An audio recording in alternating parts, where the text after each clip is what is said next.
Today's lesson is 6-9 over fractions, decimals, and percents, with a big key on percents.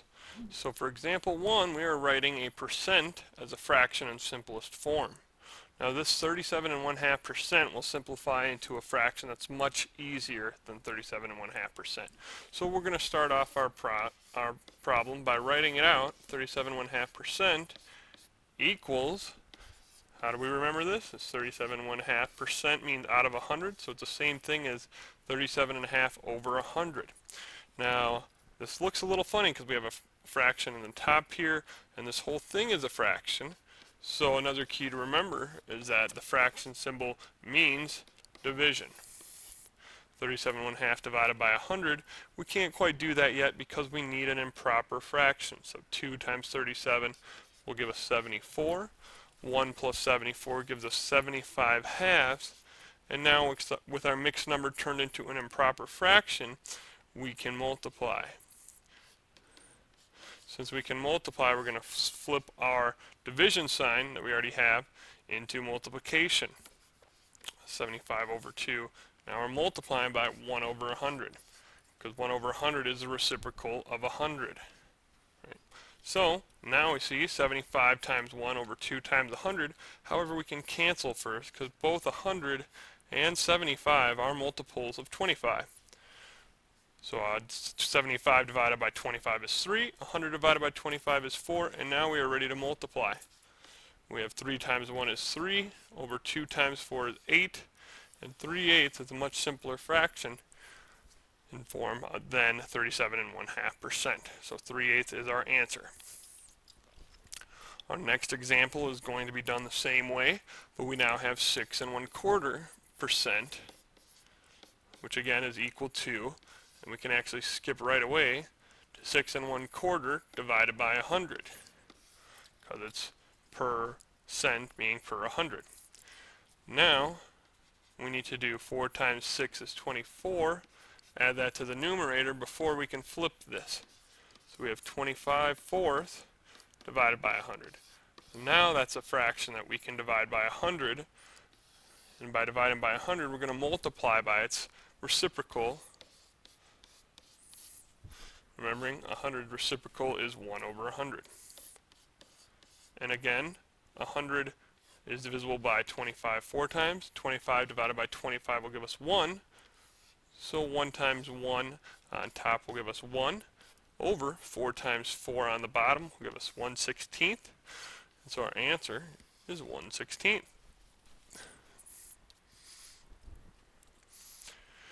So now we're again doing percents as fractions. However, we are given a decimal. So nutrition. In a recent consumer poll, 22.8% of the people surveyed said they gained weight over the last year. So again, 22.8%. What fraction is this? And write that in simplest form. So we're going to rewrite 22.8% equals 22.8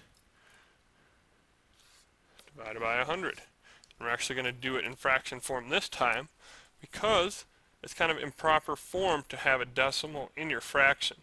So we'll multiply both the top and bottom by 10 to give us 228 over 1,000. And as you can see right there, when we multiply by 10, we just move our decimal point to the right 1 on both the top and the bottom.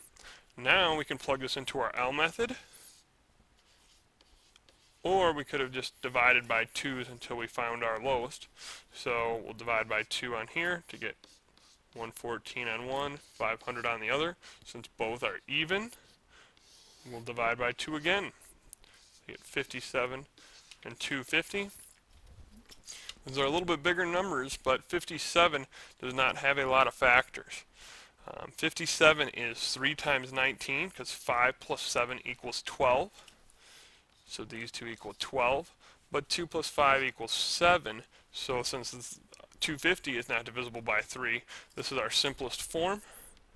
And so we have 57 over 250 is going to be our simplest form for the percent, 22.8%. Example 4. Now we are going to be writing 4/9 as a percent. and we're going to be rounding to the nearest hundredth. This is a key thing right here, rounding to the nearest hundredth, because if we remember from our fractions into decimal days, 4/9 is going to be a repeating fraction, because 4/9 does not go into 100 evenly. If you times by 11, we're going to get 99, which is just short, which does not equal 100. So we're going to have to plug 4/9 into our calculators. And in our calculators, we will again see that is repeating 0.4444. And so we're going to write this down 0.44444. Now we could have either just written just a bar over it. However, they do want us to round to the nearest hundredth. So this is just our decimal form. Once we get into our decimal form, we need to multiply by 100 to give it a percent sign. When we multiply by 100, we're just going to scoot the decimal to the right 2 places. So now I should end up with 44.444%. And I listed the first bump as a 10th percent, this is a 100th, and then this is the thousandth position. So with 4 in the thousandth position, that is less than 5. So we're going to stay at 0.44, and our final answer, being rounded to the nearest hundredth, is 44.44%. And that is our answer. We lose a repeating bar because we were rounding to the nearest hundredth. So now, example 5 is a storm. In one stormy night, 7 out of 12 houses lost power. Find this amount as a percent. So again, we're given a fraction. We need to find a percent. 7 out of 12 houses can be written as 7 over 12. Again, we need to use our calculator to find out what 7 divided by 12 equals, because 12 does not multiply into 100. 12 times 8 equals 96. And it looks like 7 divided by 12 equals 0.583 repeating. So we're going to write this down as 0.583 with the bar over the 3.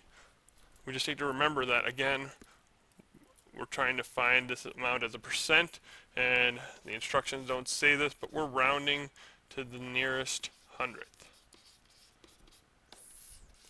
Meaning, we're going to go to the third decimal point once we're at a percent. So when we multiply by 100 to get to a percent sign, we're going to have 58.333, because we want this third one. Since 3 is less than 5, we're actually going to stay at 58.33%. So we'll circle that, and that is our answer, 58.33%.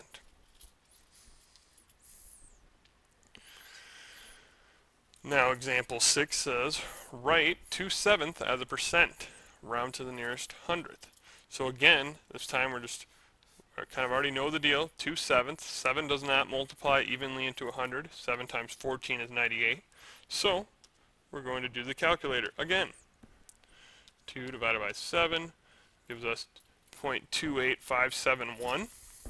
Again, notice how far I went.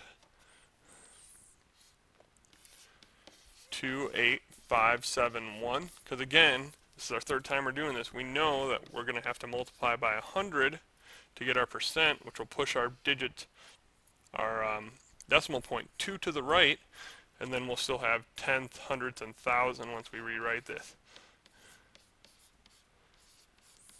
Now we have 1 in the thousandths position, so again 1 is less than 5, so we're staying at 28.57%, and that is our answer. So once you get the hang of this, you'll realize it starts getting quicker and quicker, even with the work we have to show. And I do want to see your work so I can see that, yes, I use my calculator here to change that fraction into a percent. Yvette calculated that 11 out of 25 of the animals were black cats. What percent of the animals were cats? So 11 out of 25 is black cats. And now we're looking for a percent. Remember, if we have 100 in our denominator, we can just change this right into a percent. And 25 does go evenly into 100. Remember how I consider that with each one. So we multiply both the top and the bottom by 4, mainly because we just want 100 in our denominator. So now I have 44 out of 100, and that equals 44%. And that was done. We didn't have to use our calculator there because 25 does go into 100. So 44% were black cats.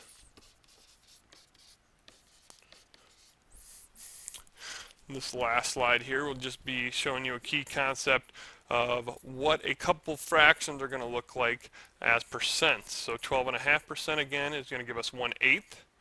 3/8 was 0.375 as a decimal, or 37.5%. And 5/8 and 7/8 are also nice ones that end with nice numbers like 0.625 and 0.875. So lastly, if you need extra examples, check out the link on the Moodle titled Personal Tutors, and there'll be a couple examples done for you to help you out there.